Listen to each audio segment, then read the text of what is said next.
Good morning, sir. Good muggy morning. It is an ugly one in Edmonton. Yeah, we're both in Edmonton today. You're up Look at here. this. Yeah. I'm this palace behind me is my dad's office. He just bought a new place, and so I came down to help him move some stuff in. Uh, Just good, clean fun, you know. Very good.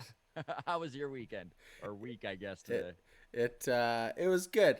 You're never gonna believe this if I tell you, but I got my third, actually I guess fourth, flat tire of the season.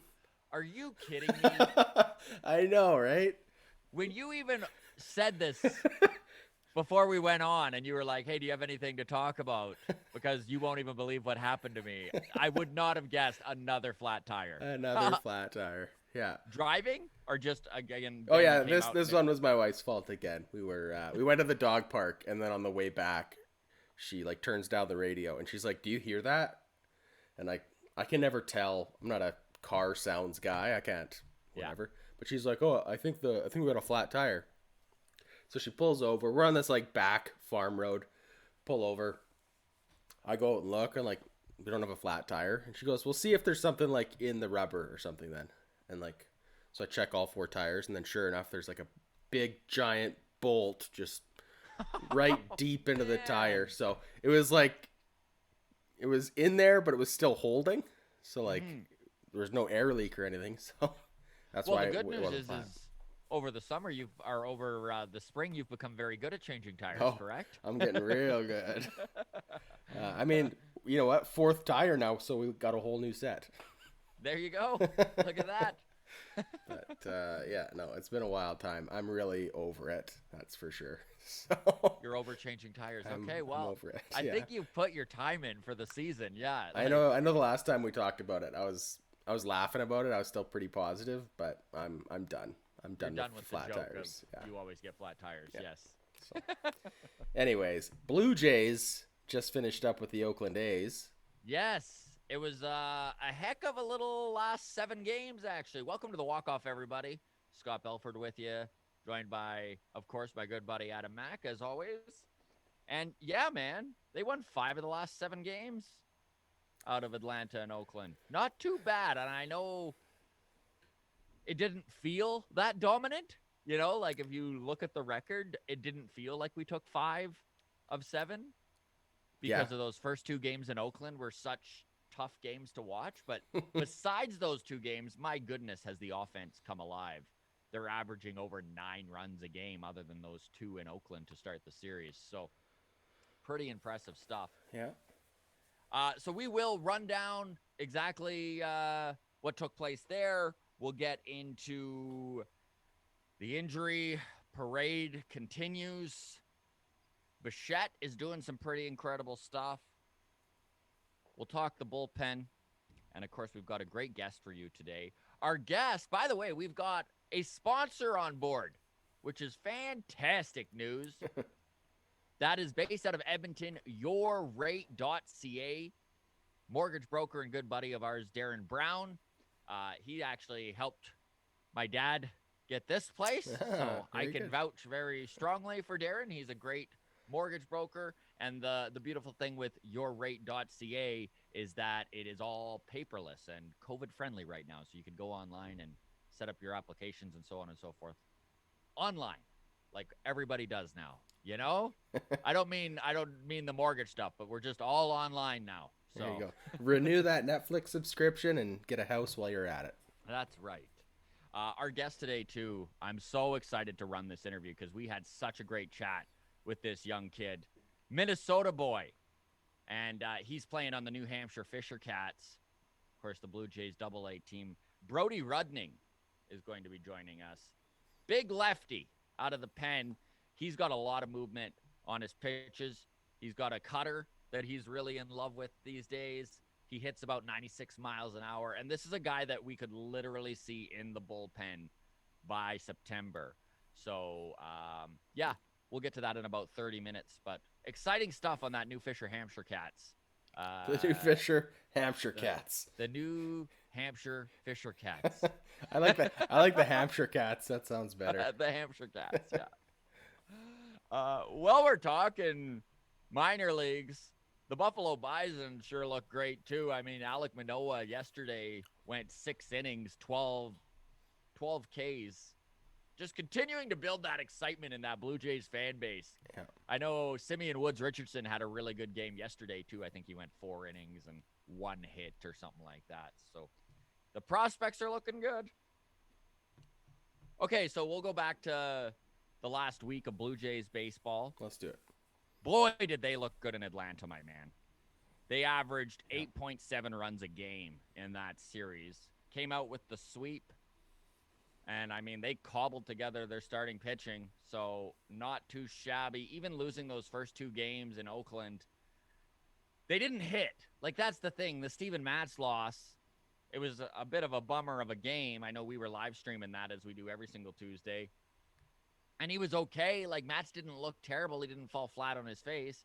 But he allowed 4 runs there in the second inning, and the Jays just, They either got it or they right? don't. Like, yeah, they just...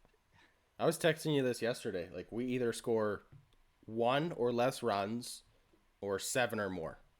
Yeah. We don't score 4 or 5 runs ever. So.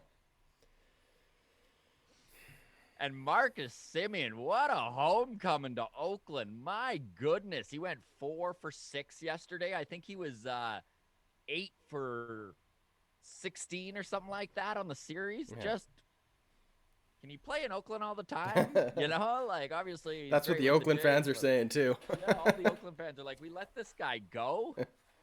So that's great to see, because this lineup is so much deeper when Marcus Semien is hitting, that's for sure. And I know George Springer is back on the IL. That was kind of the big news of the last couple days, is that after being jerked around by the front office, all us fans, I mean, being told that, oh, he's fine, regular day off on Monday. And then all of a sudden, Charlie couldn't use him in the 9th inning to pinch hit for Danny Jansen, and it was weird. And then he was asked about it, and he was like, believe me, if I could have pinch hit him, I would have. And then everyone's like, well, you said it's a regular day off. Mm-hmm. And then the next day on Tuesday, he also missed. And then Wednesday morning, of course, they're like, actually, he's being retroactively put onto the IL. So he's available in a week from today. But then they announced that they expect him to be on the IL for more than the minimum. Yeah, so he's allowed to come off the IL in a week, but they say that he's going to be on there for... They're not telling us much, but longer than the week, I guess. So how do you feel about this? Show some patience, right? Let's stay with George Springer for a minute. How do you feel about this, honestly?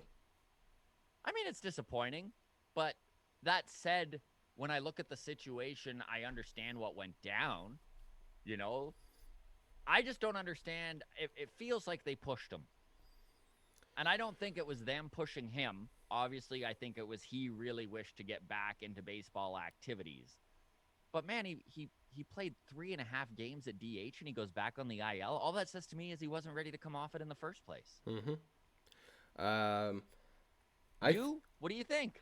I think that this is, honestly, as far as, like, from a fan perspective, watching baseball right now, it sucks, right? From a what is in the Blue Jays' best interest for 2021, I think it's great that he's missed the first month of the season. Yeah. I think as long as we can get him back this year and he can be 100% at some point, and once he's back for good. As long as that. Yes. Then this is great, because Randal Grichuk has been hitting up a storm. Teoscar's back. We got 3 outfielders out there. And Grichuk continues to drive his price up on the trade market. So what George Springer has done by missing the first month, maybe 2 months, is he has given Randal Grichuk an awesome opportunity to showcase that he is a 300 hitter in the outfielder, an above average outfielder defensively. His defense has been phenomenal. Absolutely. Right? So if Springer was back, Grichuk would not be getting the opportunity to showcase what he is, right? I guess what I'm getting at is that if we could get George Springer back by, like, the end of June, I know you don't want to hear that he's going to be out for another month and a half. No, obviously, hopefully it's But by by the end of June, May, but I get what you're saying. Yeah. if he's back and he's in a rhythm and we're like, cool, we're good. We got Teoscar, we got Springer's back to 100%. We got Gurriel doing whatever he does in left field.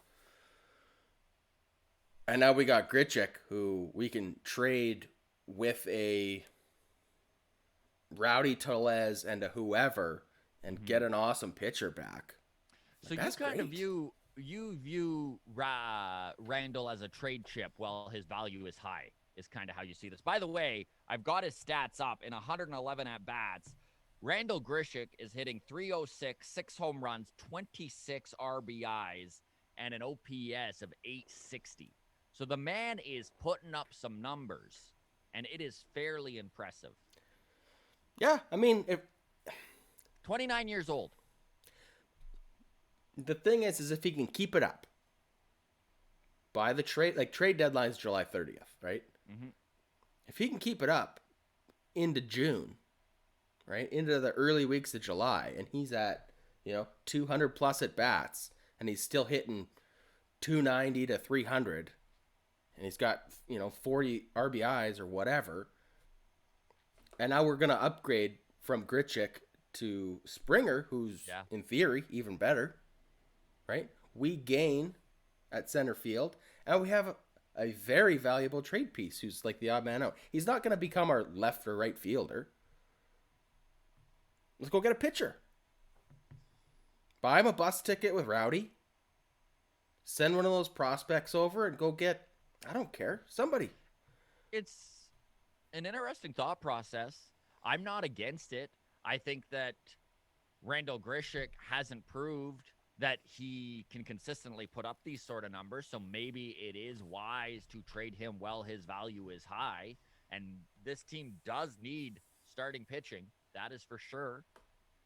All that said, where would we be right now without Randal Grichuk? Yeah, no, I'm happy with everybody. Mm-hmm. I'm just saying, I'm trying to be silver lining guy. If George Springer hadn't missed a single game, no, you're right, the sample size on Randal Grichuk would be much smaller. 10 games that he subbed in while Teoscar was out. We still have the same problem of like, wow, we have too many outfielders. What are we going to do? Like, as soon as we signed George Springer, the talks already started of like, what are we going to do in the outfield? We got to move somebody. People thought Grichuk might have been moved before the season started. No, it's true. So and he was being shopped. So you probably are onto something here. I think his value now is higher than it was in January. It 100% is higher than it was in January, and I'm curious to see where the front office falls on this, because it is possible that they view him as a guy now that maybe is a little bit more of a cornerstone in this team. Like maybe they are looking at him and going, you know what? Maybe Randal Grichuk has knocked Lourdes Gurriel Jr. off as the guy they wish in that outfield. So we'll see. But it is an interesting take. And here is, because I will not get another chance to brag about this, so I'm going to brag about my long shot predictions off the start of spring training. Okay, so what we all did, and when I say all, I mean Adam and I and then a bunch of the guys in our Discord, in the walk-off Discord, we gave our long shot predictions. One long shot prediction for the American League, one long shot prediction for the National League, and one long shot prediction for the Blue Jays. My long shot predictions were as followed. Randal Grichuk has a career year and hits in that 4 to 5 hole for the Jays more often than he doesn't, which so far, 100% on board with this. Yeah. I said the Kansas City Royals were legit and would be fighting for a wild card spot all season long.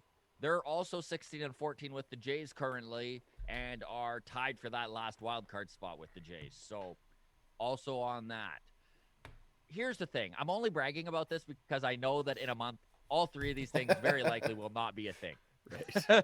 And then my National League prediction, which is probably the furthest off, but still looking okay, is Trevor Bauer wins the Cy Young and opts out of his contract. Now, Trevor Bauer's putting up good numbers. He's got a 2.24 ERA. I think he's 5-1 or something like that. I'd need to double check his numbers here, but he's pitching very well. The downfall there, where I will be wrong, is that Jacob deGrom also pitches in the National League. And he's got like a 0.6 ERA, I think. So might be tough to knock off him. Anyways, that's my bragging for the show. I like it. Okay. Let's talk injuries for a second here, because they just keep coming, man. David Phelps hit the IL a couple days ago, which is really too bad. The man was putting up some just deadly numbers. He has a 0.87 ERA over 10.1 innings pitched. And he's a guy that when Merriweather went down, and then all of a sudden Jordan Romano goes down, Kirby Yates was lost for the season, Tyler Chatwood hits the IL, David Phelps stepped up and was pitching some very high leverage innings for this team. So it's a real bummer to see, after the numbers that he put up, him hit the IL and kind of lose a little bit of his momentum. He's on the 10-day IL, but it's said that looking like the end of May, which is too bad. I know I've got a screenshot here of the injuries the Toronto Blue Jays have dealt with this season, and it gets a little hairy. George Springer, Kirby Yates, Nate Pearson, Robbie Ray, Hyun-Jin Ryu, Tom Hatch, Julian Merriweather, Ross Stripling, Alejandro Kirk, Jordan Romano, Tyler Chatwood, Tommy Malone, Patrick Murphy, Gurriel and Teoscar were on the COVID IL.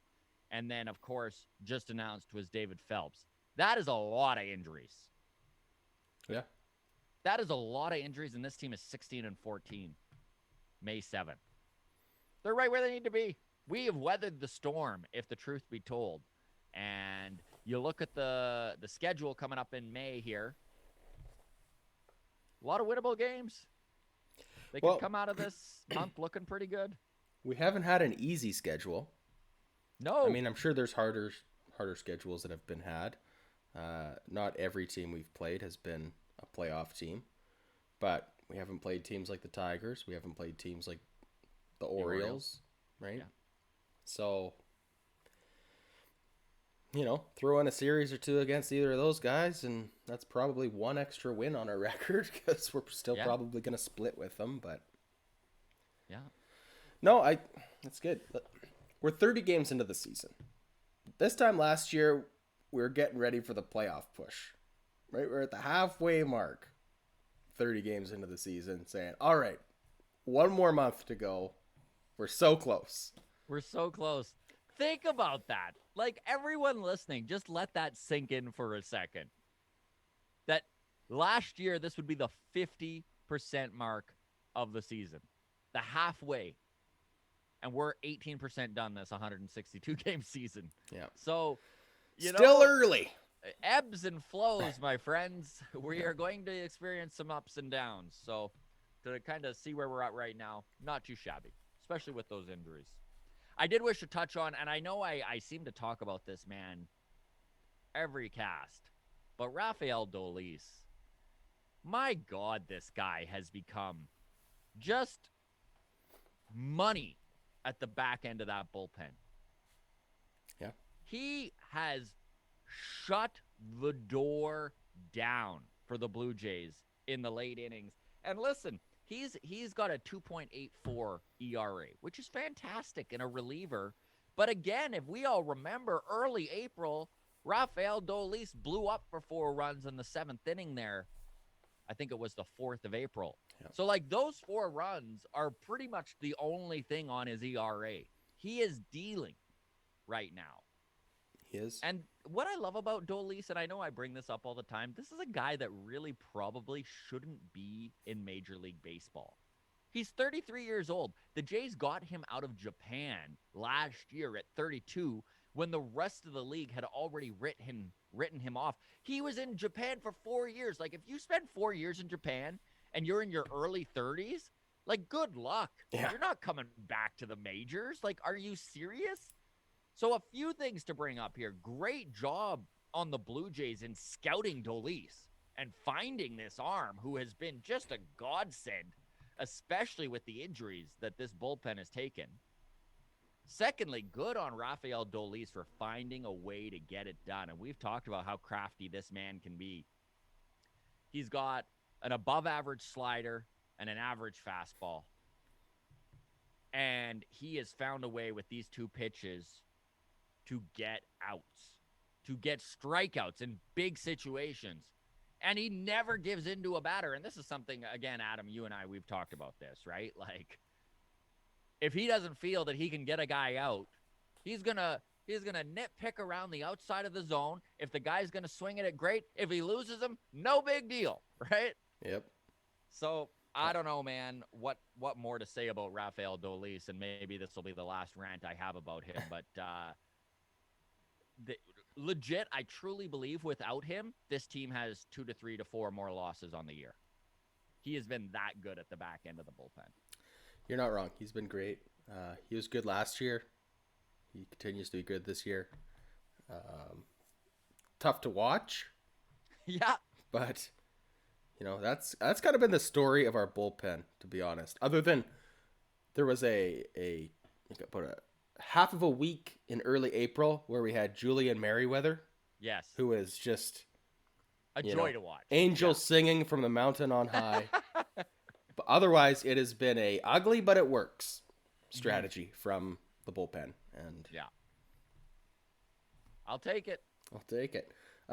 16 and 14. The Jays are on pace at this point to finish at 86 and 76 for a record. 10 games above 500. So that's kind of where we all anticipated they'd be a mid to high 80 win team. I think most pundits kind of guessed in that 84 to 88 win window. Yeah. So they're on pace. And if we can get healthy and we can get a couple guys back, we could turn that 86 win projection into a 90 win projection. And one thing that was just announced yesterday, too, is that the Blue Jays' home in Dunedin, Florida, is going to be Buffalo by June 1st, which is fantastic news. I honestly think that Buffalo is a much better place for these guys to be, and you could tell that they were starting to get a little frustrated in Dunedin, not necessarily with the facilities, but it's already becoming 33, 34 degrees in Florida on an afternoon game. Yeah. And guess what? That kind of sucks to play baseball in, And it sucks for the fans to go and sit in that heat. Mm-hmm. So, like, not only are the players kind of, putting on their big boy pants and sweating through it, but the fans, I mean, obviously they're going to fill up the 15% capacity or whatever they're allowing. But, it is something of a bummer for fans to need to go sit in that. Yeah. No, you're absolutely right. So June 1st is when they Buffalo. move to Buffalo. And there's rumors they might even try to go earlier. But right now, all the speculation, and they've set a timeline for June 1st. Again, I really think that this is going to be beneficial to the Blue Jays. And they loved being there last year. So a little easier for Jays fans to check them out, too. Yep. Hopefully by that point, more of us have our vaccinations, so on and so forth. So crossing the border and going and seeing a ball game might be a little bit more doable. There you go. All right, my man. Did you have anything else to touch on the Blue Jays?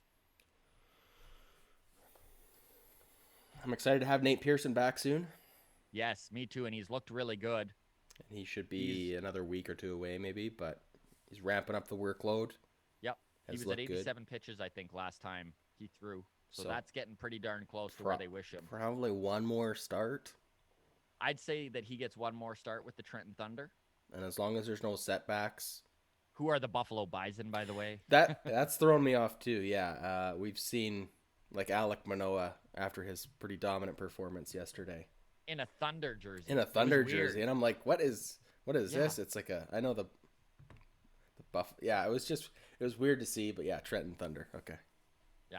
Okay, well, let's get to some stuff around the league. I did wish to start with a little bit of a Blue Jays related thing. Okay. We were joking about this earlier in the week. Acuna and Acuna. Yeah. And someone needs to sit old man Pat Tabler down and be like, it it is ya at the end. Acuna. Yeah. There's that little squiggly on top of the end that makes it a ya sound. Because if you keep saying Acuna, you sound like a moron, Tabby. Yeah. And we love you. Especially Jays when Nation loves Tabby, but especially when Buck says it properly the yeah, sentence before. the sentence before. And what we were laughing about too is you just know that he has been told and he's saying, that's what I'm saying.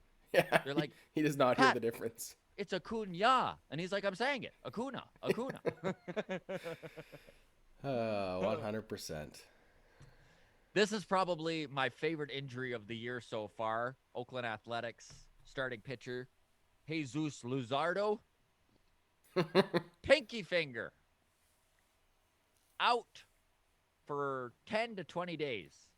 Injured from playing video games. The struggle is real.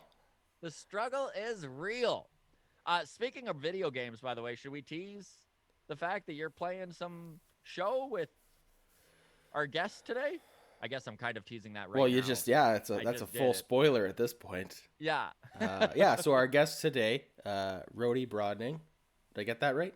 Yeah, Brody Rudning. Brody Redding. Acuna. I can't get names right either, so who am I to say?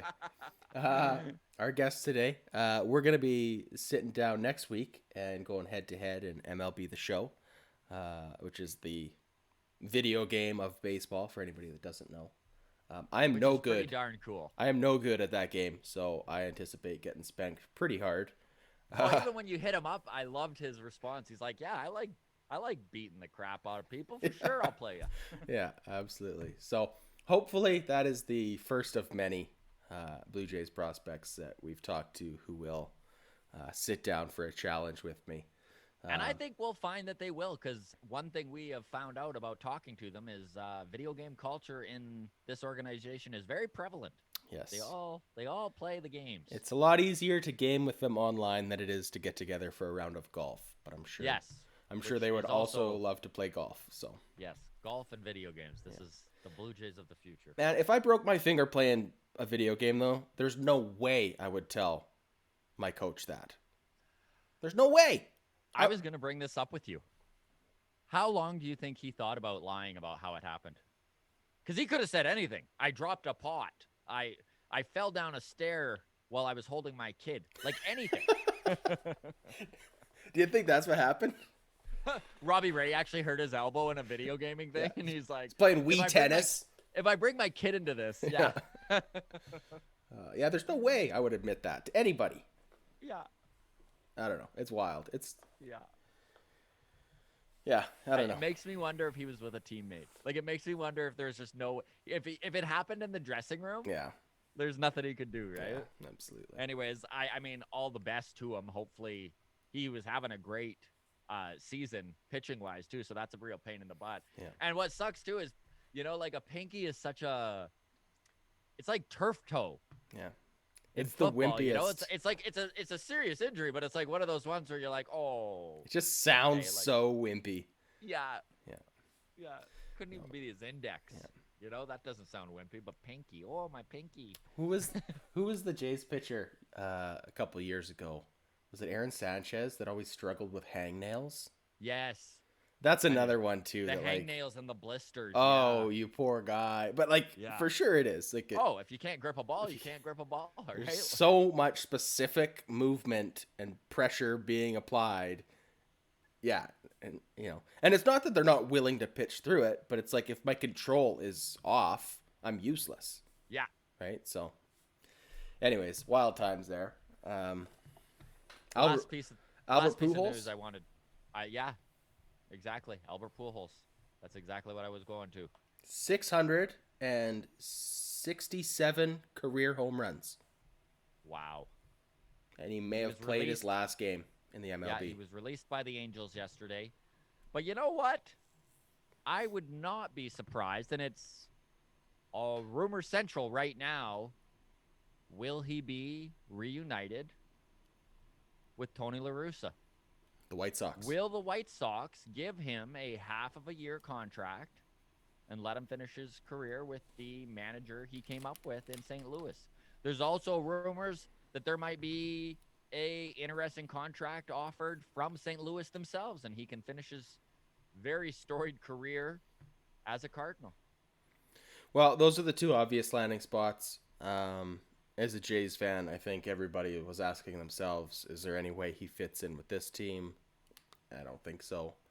I don't think so either. And we're so homer heavy already. We're already using our DH spot all the time, cycling guys through it, trying to get everyone at bats. Love the idea, believe me, and I would be super excited if it happened because, I mean, the guy is an icon. But I don't think that's the route this front office would decide to take. So, the reason that he was released, it wasn't that the Cardinals didn't want him on the team. Obviously, they're still on the hook for $30 million. Yeah. It's that they didn't feel like he was an everyday player anymore. Yes. And they told him, you're gonna become a bat off the bench, right? Not even an everyday DH, right? And he said, no, I'm not a bench player. And that's basically what it came down to was I'm playing or release me and I'm done. Yeah. So if that's the case, when you're 660 plus home runs in the MLB, there's an ego that comes with that and a justified one. Yeah. Unless Chicago or St. Louis is willing to say, hey, you can be our everyday DH. I don't know if he's going to... Which is why it's leaning so much more towards the White Sox, is at least they've got that DH spot, you know? Like, going to the National League, where is he going to find at-bats? They're not going to put Pujols back at first. That's not happening. No, he's 61 years old. His defense isn't there anymore.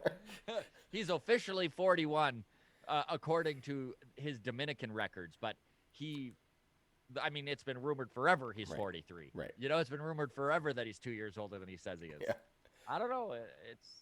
It's too bad because he is iconic and it is historic, and it would have been nice to see him kind of finish up with the Angels. But I really want to see him get to 700 home runs. As a sports fan, it has always hurt to see guys finish so close to such big milestones at the end of their career. They retire with, 1,985 RBIs. Like, you couldn't come back for one season and it just sucked it up and got 15 RBIs over 6 months, like, to get 2,000. Or it's the same in hockey, seeing guys retire with 493 goals. Yeah. Like, play two more seasons if you have to get the next 7 goals. Like, come on. 500 goals. That's what happens in professional sports, is once you're no longer considered an everyday player, there's young kids that are going to get that ice time, or there's young kids that are going to get those at-bats. It's just the way it goes. I mean, you're trying to build an organization. He is a first ballot Hall of Famer. Yes, he is. He's got 5 home runs this season. Like, he's still got power in the bat. Yeah, he does. Will he get to 700? Scott, is the question. I'm asking you right now. What do you think? Will he get to 700 or is he done? No, I don't think he will. I would love to see it, my man. Obviously, I'm rooting for him like everyone else is. I don't see it. I don't even really see him being picked up. But I hope he is, and I hope he's given an opportunity, and I hope he does it. It would be incredible. I don't think he'll get to 700 either. He's too far away to get there this year. Yeah, and who's bringing him back next year? That's the thing. Like, maybe St. Louis, just for the, he started there, come retire here, I don't know. Maybe, but you know what? St. Louis has never been that type of organization. No. The Cardinal way has always said, you know what? In with the new, out with the old. Always. Yeah. I don't know. It's just an absolute shame for me to see someone get so close to such a wild milestone. All the best to him. Like, I hope someone picks him up, and I hope that it works out, that he actually does manage to hit 700 home runs. But I'm with you. It's going to take 2 years, I think, at this point. And I don't think again, I truly don't believe he'll probably even be picked up this year. So he might be retiring right now. All right, my man. Should we wrap this up? Throw to Brody? Yeah, let me just one more Yep. thing on the 700 home run club. Yep. There's 3 players in Major League Baseball history to have 700 home runs. Barry Bonds, Hank Aaron, Babe Ruth. That is the exclusive list. It's just such a shame to see him get so close. 38 away. He All right. probably has 18 more in him this year if he was able to get his at bats. I don't know, man. I just can't see it happening, but I hope it does. Let's leave it at that. Okay. All right, everybody. Thank you so much for listening. Obviously, you can follow us on Twitter. I run that account. That's at Walk Off Podcast. You can follow us on Instagram, the Walk Off Podcast. We'd love it if you'd subscribe to our YouTube channel where all of our interviews are up since we started doing this, the Walk Off Podcast. Enjoy Brody Rudning of the AA New Hampshire Fisher Cats, Minnesota boy. Just a great chat. Take care, everybody. Cheers.